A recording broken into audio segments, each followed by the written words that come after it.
Hello everybody, your NEET aspirant is back again. I am here with my रोना धोना। देखो, अब रोना धोना करने से तो कोई काम चलेगा नहीं, तो ये वीडियो कम बैक वाली होने वाली है क्योंकि 4 महीने बाकी हैं। हाँ, अब ये रोना धोना करने से कुछ भी नहीं होने वाला है।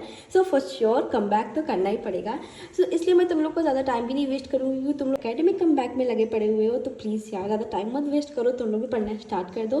तो हाँ, इस वीडियो में तुम लोग को डायरेक्टली बताने वाली हूँ कि मेरा 1 हफ्ते का टाइम टेबल क्या होने वाला है। क्योंकि भाई, तुम्हारी बहन इतनी परेशान हो चुकी है ना यार ये अपने बैकलॉग वाले सिस्टम से। And I don't think so कि अगर मैं बिना सिस्टम के पढ़ूंगी, कोई सिस्टमेटिक तरीके से अगर मैंने कोई टाइम टेबल फॉलो नहीं करूंगी, तो मुझे नहीं लगता कि मेरा कोई भी नैया पार होने वाली है। सो फॉर श्योर मुझे एक टाइम टेबल बनाना है जिसमें मुझे अपने सब कुछ टू डू लिस्ट एक दिमाग में रखना है कि हाँ, मुझे यही आज करना है।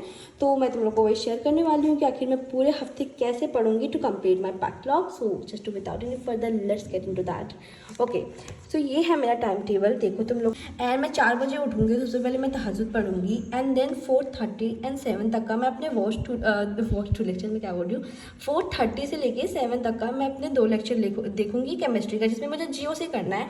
एंड तुम लोग सोच रहे हो कि मैं जीओसी ही क्यों, मतलब केमिस्ट्री क्यों सुबह रख रही हूँ, क्योंकि मैं जीओसी पढ़ रही हूँ एंड मुझे ही नहीं लगता यार कि मुझे ना ये समझ में आ रहा है उतने अच्छी तरीके से। सो इसलिए मैं सुबह रख रही हूँ क्योंकि ये बहुत ज़्यादा कॉम्प्लेक्सिंग है मेरे लिए। तो मैं सुबह रख रही हूँ सो दैट मुझे अच्छे से समझ आए, क्योंकि मेरा दिमाग खाली होता है एंड वैसे ही मेरे दिमाग में तो कुछ है भी नहीं, तो इसलिए थोड़ा। एंड 9 AM to 11 AM मैंने देखो 7 के बाद सीधा 8-9 मैंने ब्रेक रख लिया, क्योंकि घर पे हूँ भाई, टाइम ऐसे गुजरता है कहीं पे समझ में नहीं आता है। तो इसलिए मैंने 2 घंटे का ब्रेक ले लिया है।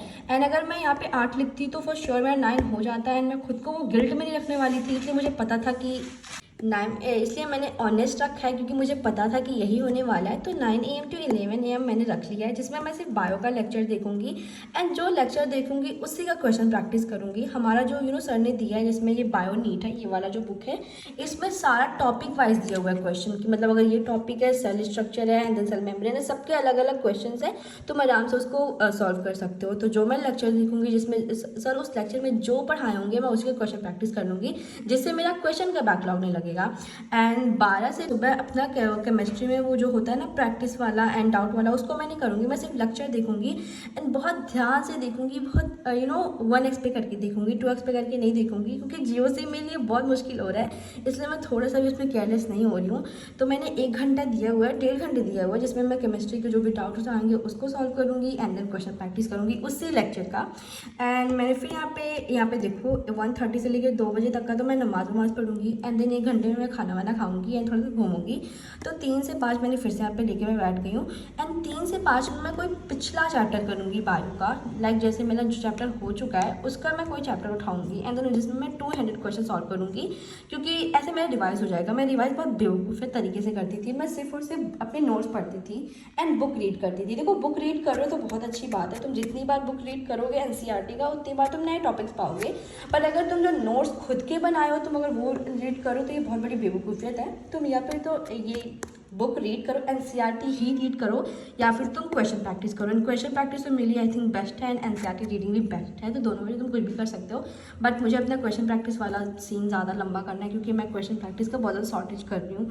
तो हाँ, एंड 7 से 11 मैं सिर्फ फिजिक्स पढ़ूंगी। फिजिक्स तो मेरा पढ़ने लगने वाली नहीं है, इसलिए मैं कुछ भी ज़्यादा टाइम नहीं दे रही हूँ इस पर, एंड नेक्स्ट ईयर तो मुझे पढ़ना ही पढ़ना है। सो हाँ, एंड मुझे इसी तरीके से हफ्ते में बहुत सारे चैप्टर कंप्लीट भी कर लेने हैं। मैं 6 चैप्टर तो कंप्लीट कर लूँगी ही, इंशाल्लाह कर लूँगी, क्योंकि मेरे जो पिछले चैप्टर्स हैं वो अच्छे तरीके से तैयार हैं।